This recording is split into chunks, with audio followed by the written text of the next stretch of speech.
Welcome back, dear students, to the part 2 of chapter 3 of section C of 12th class. The name of the chapter was Polly.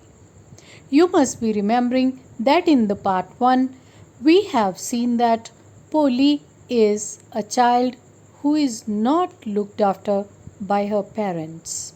She was called Polly the simpleton. Nobody liked her and nobody gave her attention. Consequently, she had inferiority complex. But one day she was sent to the school. Although she was sent to the school forcibly, but it was her good luck because her teacher was the first person on earth who was talking to her politely. And Polly, who was a stammerer due to her complex. For the first time, she was able to talk to her teacher and tell her full name. ਬੱਚਿਓ part 2 ਦੇ ਵਿੱਚ ਤੁਹਾਡਾ ਸਵਾਗਤ ਹੈ। ਤੁਹਾਨੂੰ ਯਾਦ ਹੋਣਾ ਕਿ ਪਾਰਟ 1 ਦੇ ਵਿੱਚ ਮੈਂ ਤੁਹਾਨੂੰ ਭੋਲੀ ਇੱਕ ਲੜਕੀ ਦੀ ਗੱਲ ਸੁਣਾਈ ਸੀ ਕਿ ਕਿਸ ਤਰ੍ਹਾਂ ਭੋਲੀ ਬਚਪਨ 'ਚ ਬਿਮਾਰ ਹੋ ਗਈ ਸੀ। ਇੱਕ ਸੁੰਦਰ ਬੱਚਾ ਸੀ ਪਰ ਮੰਜੀ ਤੋਂ ਡਿੱਗਣ ਨਾਲ ਉਹਦੇ ਸਿਰ 'ਚ ਸੱਟ ਲੱਗੀ ਸੀ ਅਤੇ ਚੇਚਕ ਹੋਣ ਨਾਲ ਉਸਦਾ ਸਾਰਾ ਸਰੀਰ ਦਾਗਾਂ ਨਾਲ ਭਰ ਗਿਆ ਸੀ। ਸਾਰੇ ਲੋਕ ਉਸ ਨੂੰ ਨਾਪਸੰਦ ਕਰਦੇ ਸੀ। ਜਦੋਂ ਬੋਲਣ ਦੀ ਕੋਸ਼ਿਸ਼ ਕਰਦੀ ਹਕਲਾਉਂਦੀ ਸੀ ਤਾਂ ਸਾਰੇ ਉਸ ਉੱਤੇ ਹੱਸਦੇ ਸੀ। ਉਸ ਨੂੰ ਜ਼ਬਰਦਸਤੀ ਸਕੂਲ ਭੇਜਿਆ ਗਿਆ ਕਿਉਂਕਿ ਉਹਨਾਂ ਦਿਨਾਂ 'ਚ ਸਕੂਲ ਜਾਣਾ ਕੋਈ ਵਧੀਆ ਗੱਲ ਨਹੀਂ ਮੰਨੀ ਜਾਂਦੀ ਸੀ। ਤਾਂ ਉਸਦੀ ਮਾਂ ਨੇ ਸੋਚਿਆ ਕਿ ਨੰਬਰਦਾਰ ਨੂੰ ਸਕੂਲ ਤਾਂ ਹੁਣ ਇਸ ਨੂੰ ਭੇਜਣਾ ਹੀ ਪੈਣਾ ਕਿਉਂਕਿ ਤਹਿਸੀਲਦਾਰ ਸਾਹਿਬ ਨੇ ਕਿਹਾ, ਤਾਂ ਕਿਉਂ ਨਾ ਆਪਾਂ ਇਸ ਬੱਚੇ ਨੂੰ ਹੀ ਸਕੂਲ ਭੇਜ ਦਈਏ ਕਿਉਂਕਿ ਇਸ ਦਾ ਵੈਸੇ ਵੀ ਵਿਆਹ ਨਹੀਂ ਹੋਣਾ, ਨਾ ਸੋਹਣੀ ਹੈ ਨਾ ਹੀ ਹੁਸ਼ਿਆਰ ਹੈ। ਲੇਕਿਨ ਸਕੂਲ ਜਾਂਦੀ ਹੈ ਤਾਂ ਪਹਿਲੀ ਵਾਰ ਉਸ ਨਾਲ ਕੋਈ ਪਿਆਰ ਨਾਲ ਬੋਲਦਾ, ਨਰਮਾਈ ਨਾਲ ਬੋਲਦਾ। ਉਹ ਕੌਣ ਹੈ? ਉਸਦੀ ਅਧਿਆਪਕ। ਜਦੋਂ ਅਧਿਆਪਕ ਨਾਮ ਪੁੱਛਦੀ ਹੈ ਤਾਂ ਤੁਹਾਨੂੰ ਯਾਦ ਹੋਣਾ, ਤੁਹਾਨੂੰ ਦੱਸਿਆ ਸੀ ਮੈਂ ਕਿ ਉਹ ਹਕਲਾਉਂਦੀ ਰਹਿੰਦੀ ਹੈ ਪਰ ਅਧਿਆਪਕ ਉਸਨੂੰ ਹੱਲਾਸ਼ੇਰੀ ਦਿੰਦੀ ਹੈ ਅਤੇ ਅੰਤ ਵਿੱਚ ਉਹ ਭੋਲੀ ਨਾਂ ਬੋਲ ਦਿੰਦੀ ਹੈ ਅਤੇ ਉਸਨੂੰ ਲੱਗਦਾ ਹੈ ਕਿ ਉਸਨੇ ਕੋਈ ਖਾਸ ਪ੍ਰਾਪਤੀ ਕਰ ਲਈ ਹੈ। Let's move on. Part 2 of Polly. Well done. The teacher patted her affectionately and said, "Put the fear out of your heart, and you will be able to speak like everyone else." Polly looked up as if to ask, "Really?" "Yes, yes, it will be very easy. You just come to school every day. Will you come?" Polly nodded. "No, say it aloud." Yes. And Polly herself was astonished that she had been able to say it. ਤਾਂ ਜਦੋਂ ਭੋਲੀ ਨੇ ਆਪਣਾ ਨਾਂ ਪੂਰਾ ਬੋਲਤਾ, ਅਧਿਆਪਕ ਨੇ ਉਸਨੂੰ ਸ਼ਾਬਾਸ਼ ਦਿੱਤੀ, ਉਸ ਦੀ ਪਿੱਠ ਥਪਥਪਾਈ ਅਤੇ ਉਸ ਨੂੰ ਕਿਹਾ, ਆਪਣੇ ਦਿਲ 'ਚੋਂ ਸਾਰਾ ਡਰ ਕੱਢ ਦਿਓ। ਜਿਸ ਤਰ੍ਹਾਂ ਸਾਰੇ ਬੱਚੇ ਬੋਲਦੇ ਹਨ ਉਸ ਤਰ੍ਹਾਂ ਤੁਸੀਂ ਵੀ ਬੋਲਣ ਲੱਗ ਜਾਓਗੇ। ਭੋਲੀ ਨੇ ਆਪਣੇ ਅਧਿਆਪਕ ਵੱਲ ਇਸ ਤਰ੍ਹਾਂ ਦੇਖਿਆ ਜਿਵੇਂ ਪੁੱਛ ਰਹੀ ਹੋਵੇ ਕਿ ਸੱਚਮੁੱਚ? ਤਾਂ ਅਧਿਆਪਕ ਨੇ ਜਵਾਬ ਦਿੱਤਾ, ਹਾਂ, ਇਹ ਬਹੁਤ ਆਸਾਨ ਹੈ, ਬਸ ਹਰ ਰੋਜ਼ ਸਕੂਲ ਆਉਣਾ ਹੈ। ਕੀ ਤੁਸੀਂ ਆਓਗੇ? ਭੋਲੀ ਨੇ ਹਾਂ 'ਚ ਸਿਰ ਹਿਲਾਇਆ। ਨਹੀਂ, ਬੋਲ ਕੇ ਦੱਸੋ। ਅਟਕ ਕੇ ਭੋਲੀ ਨੇ ਹਾਂ ਕਿਹਾ ਅਤੇ ਭੋਲੀ ਖੁਦ ਵੀ ਹੈਰਾਨ ਸੀ ਕਿ ਉਸਨੇ ਕਿਵੇਂ ਇੰਨੀ ਜਲਦੀ ਬੋਲ ਲਿਆ। ਐਸਟੋਨਿਸ਼ਡ ਮਤਲਬ ਹੈਰਾਨ। Didn't I tell you? Now take this book. The book was full of nice pictures and the pictures were in color. Dog, cat, goat, horse, parrot, tiger and a cow, just like Lakshmi. And with every picture was a word in big black letters. ਕੀ ਮੈਂ ਤੁਹਾਨੂੰ ਨਹੀਂ ਦੱਸਿਆ ਸੀ ਕਿ ਤੁਸੀਂ ਇਸ ਤਰ੍ਹਾਂ ਕਰ ਲਓਗੇ? ਇਹ ਕਹਿ ਕੇ ਅਧਿਆਪਕ ਨੇ ਉਸਨੂੰ ਕਿਤਾਬ ਫੜਾਈ। ਉਸ ਕਿਤਾਬ 'ਚ ਕੀ ਸੀ? ਬਹੁਤ ਸਾਰੀਆਂ ਖੂਬਸੂਰਤ ਤਸਵੀਰਾਂ ਸੀ, ਅਲੱਗ-ਅਲੱਗ ਜਾਨਵਰਾਂ ਦੀਆਂ, ਪੰਛੀਆਂ ਦੀਆਂ, ਅਤੇ ਇੱਕ ਉਸ 'ਚ ਗਾਂ ਵੀ ਸੀ, ਭੋਲੀ ਦੀ ਗਾਂ ਲਕਸ਼ਮੀ ਵਰਗੀ। ਹਰ ਪਿਕਚਰ ਦੇ, ਹਰ ਤਸਵੀਰ ਦੇ ਨੀਚੇ ਵੱਡੇ ਕਾਲੇ ਅੱਖਰਾਂ ਦੇ ਵਿੱਚ ਸ਼ਬਦ ਲਿਖਿਆ ਹੋਇਆ ਸੀ। In 1 month you will be able to read this book. Then I will give you a bigger book, but a still bigger one, then a still bigger one. In time you will be more learned than anyone else in the village. Then no one will ever be able to laugh at you. People will listen to you with respect, and you will be able to speak without the slightest stammer. Understand? Now go home and come back early tomorrow morning. ਅਧਿਆਪਕ ਨੇ ਕਿਹਾ, 1 ਮਹੀਨੇ ਵਿੱਚ ਤੁਸੀਂ ਇਸ ਕਿਤਾਬ ਨੂੰ ਪੜ੍ਹਨਾ ਸਿੱਖ ਜਾਓਗੇ। ਫਿਰ ਮੈਂ ਤੁਹਾਨੂੰ ਇਸ ਤੋਂ ਵੀ ਵੱਡੀ ਕਿਤਾਬ ਦਊਂਗੀ। ਜਦੋਂ ਉਹਨੂੰ ਸਿੱਖ ਜਾਓਗੇ ਤਾਂ ਉਸ ਤੋਂ ਵੀ ਵੱਡੀ ਕਿਤਾਬ ਦਊਂਗੀ। ਔਰ ਜਲਦੀ ਹੀ ਤੁਸੀਂ ਪਿੰਡ ਦੇ ਸਾਰੇ ਲੋਕਾਂ ਤੋਂ ਜ਼ਿਆਦਾ ਪੜ੍ਹੇ ਲਿਖੇ ਬਣ ਜਾਓਗੇ।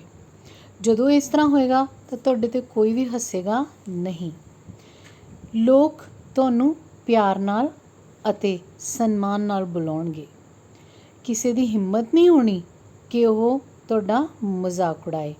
ਫਿਰ ਜਦੋਂ ਇਹ ਸਭ ਹੋ ਜਾਏਗਾ ਤਾਂ ਤੁਹਾਡਾ ਹਕਲਾਉਣਾ ਵੀ ਖਤਮ ਹੋ ਜਾਏਗਾ। ਸਮਝ ਆ ਗਈ? ਹੁਣ ਘਰ ਜਾਓ ਅਤੇ ਕੱਲ੍ਹ ਨੂੰ ਸਵੇਰੇ ਜਲਦੀ ਸਕੂਲ ਆਉਣਾ। Polly felt as if suddenly all the bells in the village temple were ringing, and the trees in front of her, the schoolhouse, had blossomed into big red flowers. Her heart was throbbing with a new hope and a new life. Thus the years passed. ਭੋਲੀ ਨੂੰ ਅਚਾਨਕ ਇਸ ਤਰ੍ਹਾਂ ਲੱਗਾ ਜਿਵੇਂ ਪਿੰਡ ਦੇ ਮੰਦਰ ਦੀਆਂ ਸਾਰੀਆਂ ਘੰਟੀਆਂ ਵੱਜਣ ਲੱਗੀਆਂ ਹੋਣ। ਉਸ ਦੇ ਸਕੂਲ ਦੇ ਸਾਹਮਣੇ ਜੋ ਦਰੱਖਤ ਸੀ ਉਸ 'ਤੇ ਉਸਨੂੰ ਇਸ ਤਰ੍ਹਾਂ ਲੱਗਿਆ ਜਿਵੇਂ ਵੱਡੇ ਲਾਲ ਰੰਗ ਦੇ ਫੁੱਲ ਹੀ ਫੁੱਲ ਖਿੜ ਗਏ ਹੋਣ। ਉਸ ਦਾ ਦਿਲ ਖੁਸ਼ੀ ਨਾਲ ਧੜਕਣ ਲੱਗਿਆ। ਉਸ ਦੇ ਦਿਲ 'ਚ ਨਵੀਂ ਆਸ ਨੇ ਜਨਮ ਲੈ ਲਿਆ। ਉਸ ਦੇ ਅੰਦਰ ਨਵੀਂ ਜ਼ਿੰਦਗੀ ਨੇ ਜਨਮ ਲੈ ਲਿਆ। ਇਸੇ ਤਰ੍ਹਾਂ ਕੁਝ ਸਾਲ ਬੀਤ ਗਏ। The village became a small town. The little primary school became a high school. There were now a cinema under a tin shed and a cotton ginning mill. The mail train began to stop at the railway station one night after dinner. Ramlal said to his wife, "Then, shall I accept Bisambar's proposal?" "Yes, certainly," his wife said. "Polly will be lucky to get such a well-to-do bridegroom. A big shop, a house of his own, and I hear several thousand in the bank. Moreover, he is not asking for any dowry." ਤਾਂ ਕਈ ਸਾਲ ਬੀਤਣ ਤੋਂ ਬਾਅਦ ਉਹ ਪਿੰਡ ਕਸਬਾ ਬਣ ਗਿਆ। ਉਸ ਕਸਬੇ 'ਚ ਹੁਣ ਇੱਕ ਟੀਨ ਦੇ ਸ਼ੈੱਡ ਦੇ ਵਿੱਚ ਸਿਨੇਮਾ ਵੀ ਬਣ ਗਿਆ ਛੋਟਾ ਜਿਹਾ। ਉੱਥੇ ਇੱਕ ਛੋਟੀ ਜਿਹੀ ਧਾਗੇ ਦੀ ਮਿੱਲ ਵੀ ਲੱਗ ਗਈ ਅਤੇ ਉੱਥੇ ਮਾਲ ਗੱਡੀ ਵੀ ਰੁਕਣ ਲੱਗੀ ਛੋਟੇ ਜਿਹੇ ਸਟੇਸ਼ਨ 'ਤੇ। ਫਿਰ ਇੱਕ ਰਾਤ ਕੀ ਹੋਇਆ, ਖਾਣਾ ਖਾਣ ਤੋਂ ਬਾਅਦ ਰਾਮ ਲਾਲ ਨੇ ਆਪਣੀ ਪਤਨੀ ਨੂੰ ਪੁੱਛਿਆ, ਕੀ ਮੈਂ ਵਿਸ਼ੰਬਰ ਦੀ ਗੱਲ ਮੰਨ ਲਾਂ? ਹਾਂ ਹਾਂ, ਜ਼ਰੂਰ ਮੰਨੋ, ਕਿਉਂ ਨਹੀਂ। ਭੋਲੀ ਤਾਂ ਬਹੁਤ ਖੁਸ਼ ਨਸੀਬ ਹੋਊਗੀ ਕਿ ਉਸਨੂੰ ਇੰਨਾ ਅਮੀਰ ਦੁਲਹਾ ਮਿਲੂਗਾ। ਕਿੰਨੀ ਵੱਡੀ ਦੁਕਾਨ ਹੈ, ਘਰ ਉਸ ਦਾ ਆਪਣਾ ਹੈ ਅਤੇ ਮੈਨੂੰ ਤਾਂ ਇਹ ਵੀ ਪਤਾ ਲੱਗਿਆ ਹੈ ਬੈਂਕ 'ਚ ਉਸਦੇ ਕਈ ਹਜ਼ਾਰ ਰੁਪਏ ਹਨ। ਸਭ ਤੋਂ ਵੱਡੀ ਗੱਲ ਕਿ ਉਹ ਸਾਡੇ ਤੋਂ ਦਹੇਜ ਵੀ ਨਹੀਂ ਮੰਗ ਰਿਹਾ। ਡਾਊਰੀ ਮਤਲਬ ਦਹੇਜ। That's right, but he is not so young, you know, almost the same age as I am, and he also limps. Moreover, the children from his first wife are quite grown up. So what? Does it matter? His wife replied. ਤਾਂ ਰਾਮ ਲਾਲ ਕਹਿੰਦਾ ਹੈ ਕਿ ਠੀਕ ਹੈ ਗੱਲ ਤਾਂ, ਪਰ ਤੈਨੂੰ ਪਤਾ ਹੈ ਨਾ ਰਾਮ ਲਾਲ ਨੌਜਵਾਨ ਨਹੀਂ ਹੈ, ਮੇਰੀ ਉਮਰ ਦਾ ਹੈ ਅਤੇ ਉਹ ਲੰਗੜਾਉਂਦਾ ਵੀ ਹੈ। ਪਹਿਲੀ ਪਤਨੀ ਤੋਂ ਉਸਦੇ ਬੱਚੇ ਹਨ ਜੋ ਬਹੁਤ ਵੱਡੇ ਵੱਡੇ ਹਨ। ਤਾਂ ਪਤਨੀ ਨੇ ਕਿਹਾ, ਫਿਰ ਕੀ ਹੋ ਗਿਆ, ਇਸ ਨਾਲ ਕੀ ਫ਼ਰਕ ਪੈਂਦਾ ਹੈ? 45 or 50 it is no great age for a man. ਇੱਕ ਆਦਮੀ ਲਈ 45-50 ਸਾਲ ਉਮਰ ਕੀ ਹੁੰਦੀ ਹੈ। We are lucky that he is from another village and does not know about her pock marks. ਅਸੀਂ ਤਾਂ ਖੁਸ਼ ਨਸੀਬ ਹਾਂ ਕਿ ਉਹ ਦੂਜੇ ਪਿੰਡ ਤੋਂ ਹੈ ਅਤੇ ਉਸਨੂੰ ਭੋਲੀ ਦੇ ਚਿਹਰੇ ਦੇ ਉੱਤੇ ਚੇਚਕ ਦੇ ਦਾਗਾਂ ਬਾਰੇ ਕੁਛ ਵੀ ਨਹੀਂ ਪਤਾ। If we don't accept the proposal she may remain unmarried all her life. Yes, but I wonder what Polly will say. What will that witless one say? She's like a dumb cow. Maybe you are right, muttered Ramlal. In the other corner of the courtyard, Polly lay awake on her cot, listening to her parents' whispered conversation. ਹਾਂ, ਪਰ ਭੋਲੀ ਕੀ ਕਹੂਗੀ? ਪਤਨੀ ਕਹਿੰਦੀ ਹੈ ਕਿ ਜੇ ਤੁਸੀਂ ਇਹ ਪ੍ਰਸਤਾਵ ਨਹੀਂ ਮੰਨੋਗੇ ਤਾਂ ਸਾਰੀ ਉਮਰ ਬਿਲਕੁਲ ਅਣਵਿਆਹੀ ਰਹਿ ਜੂਗੀ ਇਹ। ਤਾਂ ਪਤੀ ਨੇ ਕਿਹਾ ਕਿ ਫਿਰ ਭੋਲੀ ਕੀ ਕਹੂਗੀ, ਉਹਨੇ ਕੀ ਕਹਿਣਾ। ਮਾਂ ਕਹਿੰਦੀ ਹੈ ਕਿ ਉਹ ਤਾਂ ਇੱਕ ਗੂੰਗੀ ਗਾਂ ਵਰਗੀ ਹੈ। ਹੋ ਸਕਦਾ ਹੈ ਤੂੰ ਸਹੀ ਕਹਿ ਰਹੀ ਹੋਵੇਂ, ਰਾਮ ਲਾਲ ਨੇ ਕਿਹਾ। ਜਦੋਂ ਮਾਂ-ਬਾਪ ਹੌਲੀ-ਹੌਲੀ ਆਵਾਜ਼ 'ਚ ਇਹ ਗੱਲਾਂ ਕਰ ਰਹੇ ਸਨ ਤਾਂ ਭੋਲੀ ਇੱਕ ਪਾਸੇ ਮੰਜੀ 'ਤੇ ਵਿਹੜੇ 'ਚ ਪਈ ਸੀ ਅਤੇ ਉਸਨੇ ਸਾਰੀਆਂ ਗੱਲਾਂ ਸੁਣ ਲਈਆਂ। ਬਿਸ਼ੰਬਰ ਨਾਥ was a well-to-do grocer. He came with a big party of friends and relations with him for the wedding. A brass band playing a popular tune from an Indian film headed with the procession, with the bridegroom riding a decorated horse. Ramlal was overjoyed to see such a pomp and splendor. He had never dreamt that his fourth daughter would have such a grand wedding. Poli's elder sisters, who had come for the occasion, were envious of her luck. Bishambar ਨਾਥ ਇੱਕ ਬਹੁਤ ਵੱਡਾ ਪਰਚੂਨ ਦਾ ਵਪਾਰੀ ਸੀ ਤਾਂ ਉਹ ਵਿਆਹ ਲਈ ਇੱਕ ਬਹੁਤ ਵੱਡੀ ਬਰਾਤ ਲੈ ਕੇ ਆਇਆ। ਬੈਂਡ ਬਾਜਾ ਲੈ ਕੇ ਆਇਆ ਜਿਸ 'ਤੇ ਫਿਲਮੀ ਗੀਤਾਂ ਦੀਆਂ ਧੁਨਾਂ ਵੱਜ ਰਹੀਆਂ ਸਨ। ਦੁਲਹਾ ਇੱਕ ਸਜੇ ਹੋਏ ਘੋੜੇ 'ਤੇ ਬੈਠ ਕੇ ਆ ਰਿਹਾ ਸੀ ਅਤੇ ਇੱਕ ਬਹੁਤ ਵੱਡੀ ਬਰਾਤ ਉਸ ਦੇ ਨਾਲ ਚੱਲ ਰਹੀ ਸੀ। ਰਾਮ ਲਾਲ ਤਾਂ ਇਹ ਦੇਖ ਕੇ ਖੁਸ਼ ਹੀ ਹੋ ਗਿਆ। ਜਿਸ ਕੁੜੀ ਦੀ ਉਹ ਇੰਨੀ ਫਿਕਰ ਕਰਦਾ ਸੀ ਉਸ ਕੁੜੀ ਦਾ ਇੰਨਾ ਸ਼ਾਨਦਾਰ ਵਿਆਹ ਹੋਏਗਾ ਉਹਨੇ ਕਦੇ ਸੋਚਿਆ ਹੀ ਨਹੀਂ ਸੀ। ਅਤੇ ਭੋਲੀ ਦੀਆਂ ਭੈਣਾਂ ਨੂੰ ਭੋਲੀ ਦੇ ਖੁਸ਼ਕਿਸਮਤੀ 'ਤੇ ਜਲਨ ਹੋਣੀ ਸ਼ੁਰੂ ਹੋ ਗਈ। ਐਨਵੀਅਸ ਮਤਲਬ ਜਲਨ ਮਹਿਸੂਸ ਕਰਨਾ। When the auspicious moment came, the priest said, "Bring the bride." Polly, clad in red silken bridal dress, was led to the bride's place near the sacred fire. "Garland the bride," one of his friends prompted Bishambar ਨਾਥ। ਤਾਂ ਹੁਣ ਜਦੋਂ ਸ਼ੁਭ ਘੜੀ ਆਈ, auspicious moment ਮਤਲਬ ਸ਼ੁਭ ਘੜੀ, ਤਾਂ priest ਨੇ ਕਿਹਾ, ਪੁਜਾਰੀ ਨੇ ਕਿਹਾ, ਦੁਲਹਨ ਨੂੰ ਲੈ ਕੇ ਆਓ। ਬ੍ਰਾਈਡ ਮਤਲਬ ਦੁਲਹਨ। ਭੋਲੀ, ਜਿਸ ਨੇ ਕਿ ਲਾਲ ਰੰਗ ਦੀ ਸਿਲਕ ਦੀ ਸਾੜੀ ਪਾਈ ਹੋਈ ਸੀ, ਉਸ ਨੂੰ ਲਿਆਂਦਾ ਗਿਆ ਪਵਿੱਤਰ ਅਗਨੀ ਦੇ ਨੇੜੇ। ਦੁਲਹਨ ਦੇ ਹਾਰ ਪਾਓ, ਬਿਸ਼ੰਬਰ ਨਾਥ ਦੇ ਦੋਸਤਾਂ 'ਚੋਂ ਇੱਕ ਜਣੇ ਨੇ ਕਿਹਾ। ਤਾਂ the bridegroom lifted the garland of yellow marigolds. A woman slipped back the silken veil of bride's face. Vishambhar took a quick glance. The garland remained poised in his hands. The bride slowly pulled down the veil over her face.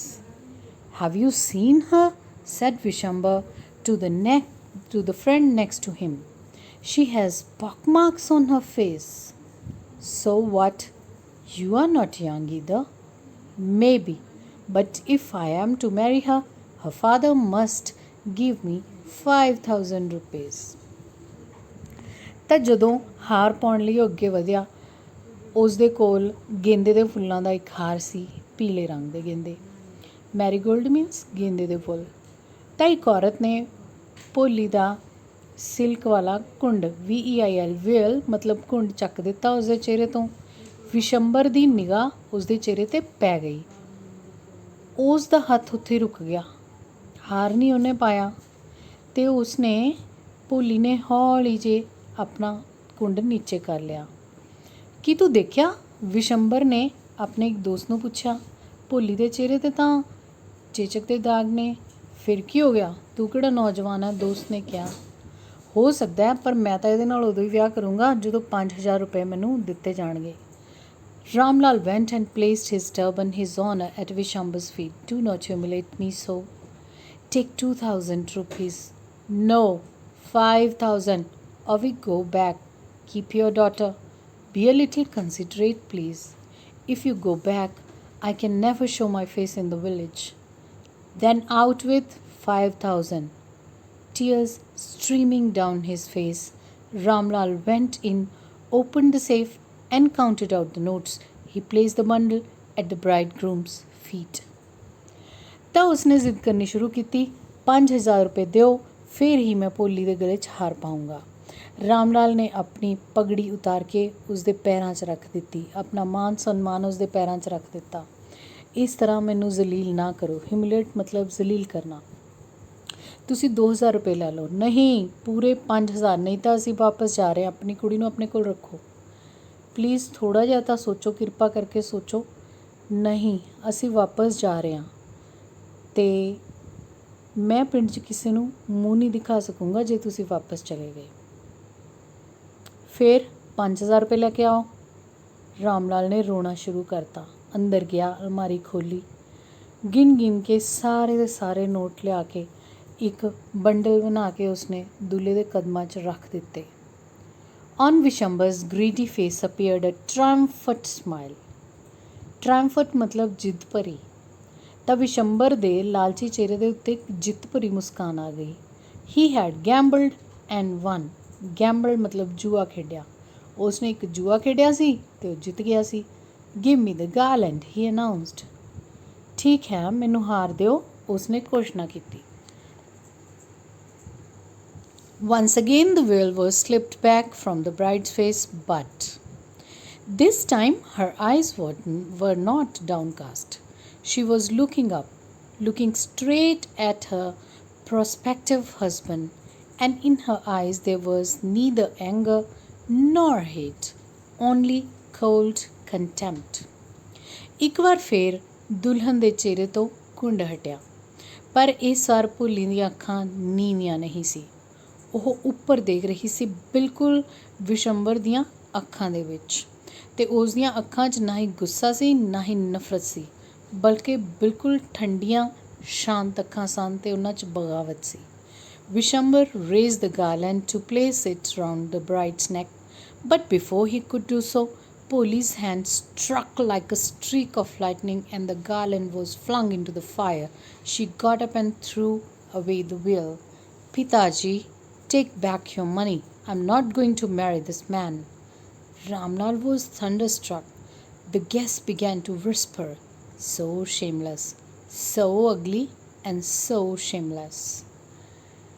ਹੁਣ ਵਿਸ਼ੰਬਰ ਨੇ ਇੱਕ ਵਾਰ ਫੇਰ ਹਾਰ ਚੱਕਿਆ ਅਤੇ ਭੋਲੀ ਦੇ ਗਲੇ 'ਚ ਪਾਉਣ ਦੀ ਕੋਸ਼ਿਸ਼ ਕੀਤੀ, ਪਰ ਭੋਲੀ ਨੇ ਕੜਕਦੀ ਹੋਈ ਬਿਜਲੀ ਦੀ ਤਰ੍ਹਾਂ ਹਾਰ ਨੂੰ ਵਗਾ ਕੇ ਮਾਰਿਆ ਅਤੇ ਹਾਰ ਸਿੱਧਾ ਜਾ ਕੇ ਅੱਗ ਵਿੱਚ ਪਿਆ। ਉਹ ਖੜੀ ਹੋਈ ਅਤੇ ਉਸਨੇ ਘੁੰਡ ਲਾ ਕੇ ਸੁੱਟਿਆ, ਪਿਤਾ ਜੀ, ਆਪਣੇ ਸਾਰੇ ਪੈਸੇ ਵਾਪਸ ਲੈ ਲਓ, ਮੈਂ ਇਸ ਦੇ ਨਾਲ ਵਿਆਹ ਨਹੀਂ ਕਰੂੰਗੀ। ਰਾਮ ਲਾਲ ਬਿਲਕੁਲ ਹੱਕਾ ਬੱਕਾ ਰਹਿ ਗਿਆ। ਜਿਹੜੇ ਲੋਕ ਉੱਥੇ ਆਏ ਹੋਏ ਸੀ ਮਹਿਮਾਨ, ਉਹਨਾਂ ਨੇ ਚੁਗਲੀਆਂ ਕਰਨੀਆਂ, ਖੁਸਫੁਸਾਹਟ ਕਰਨੀ ਸ਼ੁਰੂ ਕਰ ਦਿੱਤੀ। ਕਿੰਨੀ ਬੇਸ਼ਰਮ ਹੈ, ਇੰਨੀ ਬਦਸੂਰਤ ਹੈ, ਫਿਰ ਵੀ ਕਿੰਨੀ ਬੇਸ਼ਰਮ ਹੈ। ਭੋਲੀ, are you crazy? shouted Ramlal. You want to disgrace your family. Have some regard for our izzat. For the sake of your izzat, said Poli, I was willing to marry this lame old man. But I will not have such a mean, greedy, contemptible coward as my husband. I want. What a shameless girl. We all thought she was a harmless dumb cow. ਭੋਲੀ, ਤੂੰ ਪਾਗਲ ਹੋ ਗਈ? ਕਿਉਂ ਪਰਿਵਾਰ ਦੀ ਇੱਜ਼ਤ ਰੋਲਣ 'ਤੇ ਲੱਗੀ ਆ? ਕੁਝ ਤਾਂ ਖਿਆਲ ਕਰ ਇੱਜ਼ਤ ਬਾਰੇ।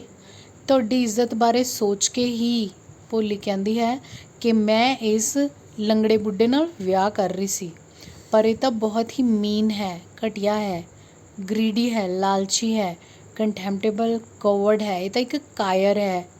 ਮੈਂ ਇਸ ਦੇ ਨਾਲ ਵਿਆਹ ਨਹੀਂ ਕਰੂੰਗੀ, ਨਹੀਂ ਕਰੂੰਗੀ, ਨਹੀਂ ਕਰੂੰਗੀ। ਕਿੰਨੀ ਬੇਸ਼ਰਮ ਲੜਕੀ ਹੈ। ਸਾਨੂੰ ਤਾਂ ਇਹ ਲੱਗਦਾ ਸੀ ਕਿ ਇਹ ਗਾਂ ਵਰਗੀ, ਇਹਦੇ ਮੂੰਹ 'ਚ ਜ਼ੁਬਾਨ ਹੀ ਨਹੀਂ। ਲੋਕਾਂ ਨੇ ਗੱਲਾਂ ਕਰਨੀਆਂ ਸ਼ੁਰੂ ਕੀਤੀਆਂ। Polly turned violently on the old woman. Yes, auntie, you are right. You all thought I was a dumb driven cow. That's why you wanted to hand me over to the heartless creature. But now the dumb cow, the stammering fool is speaking. Do you want to hear more? Vishambarnath, the glosser, started to go back with his party. The confused bandsman thought this was the end of the ceremony and struck up a closing song. Ramlal stood rooted to the ground, his head bowed low with the weight of grief and shame. ਭੋਲੀ ਬਿਲਕੁਲ violent ਹੋ ਗਈ। Violent ਮਤਲਬ ਉਹ ਹਮਲਾਵਰ ਹੋ ਗਈ ਉਸ ਬੁੱਢੀ ਔਰਤ ਵੱਲ, ਜਿਹੜੀ ਉਸਨੂੰ ਬੇਸ਼ਰਮ ਕਹਿ ਰਹੀ ਸੀ। ਹਾਂ ਆਂਟੀ, ਤੂੰ ਸਹੀ ਕਹਿ ਰਹੀ ਹਾਂ, ਮੈਂ ਗੂੰਗੀ ਗਾਂ ਨਹੀਂ, ਔਰ ਇਸੇ ਲਈ ਤੂੰ ਮੈਨੂੰ ਗੂੰਗੀ ਗਾਂ ਸਮਝ ਕੇ ਇਸ ਜ਼ਾਲਿਮ ਦੇ ਪੱਲੇ ਬੰਨ੍ਹ ਰਹੀ ਸੀ, ਪਰ ਮੈਂ ਹੁਣ ਨਹੀਂ ਗੂੰਗੀ ਗਾਂ। ਜਿਹੜੀ ਹਕਲਾਉਣ ਵਾਲੀ ਬੇਵਕੂਫ ਕੁੜੀ ਸੀ, ਉਹ ਹੁਣ ਬੋਲਣਾ ਸਿੱਖ ਗਈ ਹੈ। ਹੋਰ ਸੁਣਨਾ ਮੇਰੇ ਤੋਂ ਕੁਛ? ਵਿਸ਼ੰਬਰਨਾਥ ਆਪਣੀ ਸਾਰੀ ਬਰਾਤ ਸਮੇਤ ਵਾਪਸ ਜਾਣ ਲੱਗਾ। ਬਾਹਰ ਗਏ ਤਾਂ ਬੈਂਡ ਨੂੰ ਲੱਗਿਆ, ਕਿ ਸ਼ਾਇਦ ਵਿਦਾਈ ਹੋ ਰਹੀ ਹੈ ਤੇ ਉਹਨਾਂ ਦੇ ਵਿਦਾਈ 'ਤੇ ਗੀਤ ਵਜਾਉਣੇ ਸ਼ੁਰੂ ਕਰ ਦਿੱਤੇ। ਰਾਮ ਲਾਲ ਉੱਥੇ ਹੀ ਸ਼ਰਮ ਤੇ ਦੁੱਖ ਨਾਲ ਸਿਰ ਝੁਕਾ ਕੇ ਖੜਾ ਰਿਹਾ। The flames of sacred fire slowly died down. Everyone was gone. Ramlal turned to Polly and said, "But what about you? No one will marry you now. What shall we do with you?" And Sulekha said in a low voice that was calm and steady, Don't you worry, Pitaji. In your old age, I will serve you and mother, and I will teach in the same school where I learned so much. Isn't that right, ma'am? The teacher had all along stood in the corner watching the drama. Yes, Polly, of course, she replied, and in her smiling eyes was the light of a deep satisfaction that an artist feels when he contemplates the completion of his masterpiece. ਤਾਂ ਬੱਚੋ ਅੰਤ ਦੇ ਵਿੱਚ ਕੀ ਹੁੰਦਾ ਹੈ, ਰਾਮ ਲਾਲ ਦੁੱਖ ਦੇ ਵਿੱਚ ਦੇਖਦਾ ਹੈ ਕਿ ਉਸ ਪਵਿੱਤਰ ਅਗਨੀ ਦੀਆਂ ਲਪਟਾਂ ਉੱਠ ਰਹੀਆਂ ਨੇ ਅਤੇ ਲਪਟਾਂ ਉੱਠ ਕੇ ਹੌਲੀ ਹੌਲੀ ਖਤਮ ਹੋ ਗਈਆਂ, ਸਾਰੇ ਚਲੇ ਗਏ। ਰਾਮ ਲਾਲ ਭੋਲੀ ਵੱਲ ਮੁੜਿਆ ਅਤੇ ਉਸਨੇ ਕਿਹਾ, ਹੁਣ ਤੇਰਾ ਕੀ ਹੋਏਗਾ, ਹੁਣ ਤੇਰੇ ਨਾਲ ਕੋਈ ਵਿਆਹ ਨਹੀਂ ਕਰੇਗਾ, ਅਸੀਂ ਤੇਰਾ ਕੀ ਕਰਾਂਗੇ। ਤਾਂ ਸੁਲੇਖਾ ਨੇ ਨੀਵੀਂ ਆਵਾਜ਼ 'ਚ ਬੜੀ ਸ਼ਾਂਤੀ ਨਾਲ ਅਤੇ ਠਰਮੇ ਨਾਲ ਕਿਹਾ, ਪਿਤਾ ਜੀ ਤੁਸੀਂ ਬਿਲਕੁਲ ਫਿਕਰ ਨਾ ਕਰੋ, ਮੈਂ ਬੁਢਾਪੇ 'ਚ ਤੁਹਾਡੀ ਅਤੇ ਮਾਂ ਦੀ ਸੇਵਾ ਕਰੂੰਗੀ। ਮੈਂ ਉਸੇ ਸਕੂਲ 'ਚ ਪੜ੍ਹਾਉਂਗੀ ਜਿੱਥੇ ਮੈਂ ਇੰਨਾ ਕੁਝ ਸਿੱਖਿਆ। ਕੀ ਇਹ ਠੀਕ ਰਹੇਗਾ ਮੈਮ? ਅਤੇ ਫਿਰ ਮੈਮ ਵੱਲ ਭੋਲੀ ਨੇ ਵੇਖਿਆ। ਉਸ ਦੀ ਮੈਡਮ ਇੱਕ ਕੋਨੇ ਵਿੱਚ ਖੜੀ ਸਨ ਅਤੇ ਸਾਰਾ ਡਰਾਮਾ ਦੇਖ ਰਹੇ ਸਨ। ਹਾਂ ਭੋਲੀ, ਬੇਸ਼ੱਕ, ਉਹਨਾਂ ਨੇ ਜਵਾਬ ਦਿੱਤਾ ਅਤੇ ਮੈਡਮ ਦੀਆਂ ਅੱਖਾਂ ਦੇ ਵਿੱਚ ਮੁਸਕਰਾਹਟ ਸੀ। ਮੈਡਮ ਦੀਆਂ ਅੱਖਾਂ ਦੇ ਵਿੱਚ ਸੈਟਿਸਫੈਕਸ਼ਨ ਮਤਲਬ ਬਹੁਤ ਹੀ ਤਸੱਲੀ ਸੀ, ਜੋ ਇੱਕ ਕਲਾਕਾਰ ਨੂੰ ਮਹਿਸੂਸ ਹੁੰਦੀ ਹੈ ਜਦੋਂ ਉਹ ਆਪਣਾ ਕੋਈ ਸ਼ਾਹਕਾਰ ਪੂਰਾ ਕਰ ਲੈਂਦਾ ਹੈ। So this was all about the story of Polly. A girl full of inferiority complex turned into a confident girl only with the help of education and love of her teacher. So this is the end of the beautiful story Polly. We'll meet in part 3 with question answers. Now you should have a reading practice of the entire chapter. Thank you for subscribing the channel, for your likes and for your comments.